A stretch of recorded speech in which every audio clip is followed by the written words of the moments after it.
Let's get into my breaded maple butter chipotle wings. Yes, in all flats. We're gonna go ahead and season our chicken, just some Sazon and a little bit of flour and egg, and bring it all together just like this in the same bowl. I like to do this trick because ain't nobody got time to be using 2, 3 bowls for the same thing like this. So we're gonna go ahead and fry the wings until they're golden brown on each side.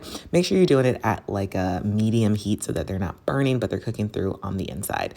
Then we're gonna get our sauce ready. It's butter, maple syrup, and of course for the chipotle part, you need a little chipotle and adobo.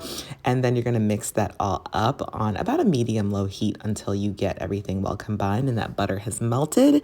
Once that's melted, you're gonna go ahead and pour it over the wings while they're still kind of warm so that it sticks to the breading really nicely. I really enjoyed this sauce on the wings because it's like a sweet, smoky, savory sauce. It really complemented the wings.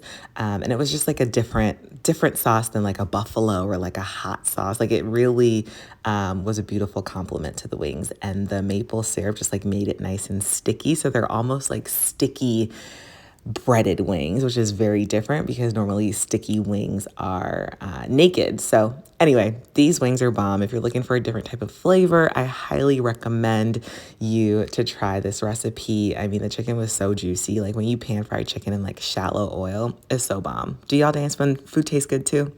You should.